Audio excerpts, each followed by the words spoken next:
शेतकरी मित्रांनो नमस्कार. आज आपण आपल्या तागाच्या प्लॉटमध्ये आहे. या प्लॉटची आपण पेरणी 15 नोव्हेंबर रोजी केलेली आणि आज आपण हा ताग मातीमध्ये गाडायचं काम करतोय. आज किती दिवस झाले? 52 दिवस झाले.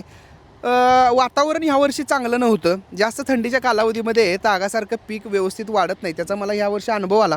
तुम्ही जर आता बघितला तर ह्या तागाची उंची जर बघितली तर ही माझ्या कमरेच्या पण जवळपास खाली आहे. त्यामुळं वाढ तागाची पाहिजे अशी मिळाली नाही. पण ठीक आहे, चला पर्पज आपला सॉल्व्ह होईल. आपण ज्या उद्देशाने केलं तर ते 50% फुलोऱ्यावर आल्यावर ताग गाडला पाहिजे असं शेतामध्ये सांगतात. पण आपण आता काय झाले बघा, मला ह्या प्लॉटमध्ये ऊसाची लागवड करायची आहे, रोप तयार झालं आहे आणि गडबड आहे आणि इथनं पुढं 10-12 दिवस जमीन तयार व्हायला लागणार आहेत. अजून शेणखत घालायचं आहे. त्यासाठी ताग आपण आता हे 52 दिवस वय झाले तर आज आपण ताग आपला गाडून टाकवले. हे अशा परिस्थितीमध्ये सध्या आहे. कुठं कुठं तुम्हाला फुलं आता ह्याच्यामध्ये दिसायला लागलेत.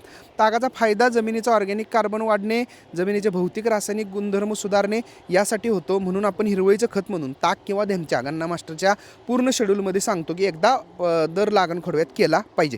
तर आता हे ताक गाडायचं काम चालू आहे. ट्रॅक्टरच्या मागं तुम्हाला रोटावेटरनं डायरेक्ट ह्यावेळेला ताक गाडावले. वय जास्त नाही त्यामुळे लगेच बारीक तुकडे व्हायला लागले. ते कसे होते ट्रॅक्टर तुम्हाला आल्यावर मी दाखवतो.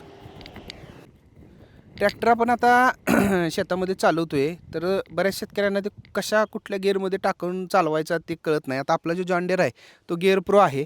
त्याच्यामध्ये ABCD गिअर पलीकडे येतात आणि इकडे जवळपास 3 गिअर येतात. तर एक रिवर्स. तर हे आता कुठल्या गिअरमध्ये चालवणार आहे? आता ए सेकंडमध्ये. सेकंड कुठला पण? बी का ए? ए सेकंड. ए सेकंडमध्ये. हां.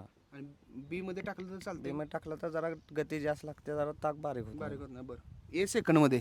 ए सेकंडमध्ये आता ट्रॅक्टर चालतो. आपण कशा पद्धतीने किंवा ए थर्डमध्ये पण चालतो. बघूया कसा पद्धतीने आता बारीक होते.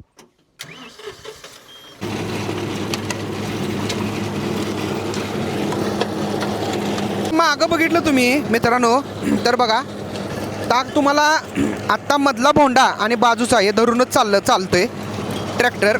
त्याच्यामध्ये बघा हे असं बारीक तुकडे तागाचे होत्यात सगळे. हे असे बारीक बारीक बारीक तुकडे होत्यात आणि पूर्ण मातीमध्ये हा ताक मिक्स केला जातोय बघा. फक्त ट्रॅक्टर चालवताना हा मधला भोंडा धरायचा आणि दोन्ही बाजूच्या काकऱ्या धरायच्या, म्हणजे बरोबर चांगल्या पद्धतीनं ताक बारीक होते. अशा पद्धतीने आपल्याला ताक बारीक करायचं काम करायचं आहे शेतामध्ये. आज आपल्या तागाचं वय आहे 52 दिवस. ह्या जमिनीमध्ये यावर्षी शेतकऱ्यांनी कुठंही न बघितलेला सुरू हंगामातला ऊस, वेगवेगळ्या व्हरायटी, वेगवेगळे प्रयोग सगळं यावर्षी बघायला मिळणार. ते नियोजन आपण ह्या शेतामध्ये करणार आहे. तर गन्ना मास्टरसोबत जोडलेलं राहा. धन्यवाद.